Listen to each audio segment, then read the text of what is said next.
இந்த சம்மருக்கு டேஸ்டியாகவும் இருக்கணும், உடம்பு குளிர்ச்சியாகவும் வச்சுக்கணும், ஆரோக்கியமாகவும் இருக்கணும். அப்படி ஒரு ரெசிபி தான் இன்றைக்கி பார்க்க போகிறோம். அதுக்கு பாதாம் பிசு நைட்டே ஊற வச்சு எடுத்து வச்சுக்கலாம். இந்த அளவுக்கு நல்லா ஊறி வந்துடும். 4 பாதாம் எடுத்து இந்த மாதிரி ஊற வச்சு தோல் உரித்து எடுத்து வச்சுக்கலாம். ஒரு மிக்சர் ஜாரில் 2 கேரட் துருவி எடுத்துக்கோங்க. 2 சில் அளவுக்கு தேங்காயும் துருவி எடுத்து இது கூட ஆட் பண்ணிக்கலாம். 4 பாதாம் தோல் எடுத்துகிட்டு ஆட் பண்ணிக்கோங்க. ஒரு ஏலக்காய், சுவைக்கு 1 ஸ்பூன் அளவு நாட்டு சக்கரை ஆட் பண்ணிக்கலாம்.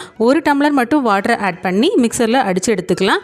நெக்ஸ்ட் இன்னொரு டம்ளர் வாட்டர் ஆட் பண்ணி இன்னொரு தடவை நல்லா அடித்து எடுத்து வச்சுக்கோங்க. இதை ஃபில்ட்ரு பண்ணி வேறொரு பாத்திரத்துக்கு மாற்றி எடுத்து வச்சுக்கலாம். இப்போ ஒரு ஜூஸ் மக் எடுத்துக்கோங்க. அதில் ஐஸ் க்யூப்ஸ் ஆட் பண்ணிக்கலாம். அது கூடவே நம்ம ஃபில்ட்ரு பண்ணி வச்சுருந்த கேரட் பாதாம் ஜூஸையும் ஆட் பண்ணிக்கலாம். இது கூட நம்ம நைட்டே ஊற வச்சுருந்து பாதாம் பிசினையும் 2 ஸ்பூன் அளவுக்கு ஆட் பண்ணிக்கோங்க.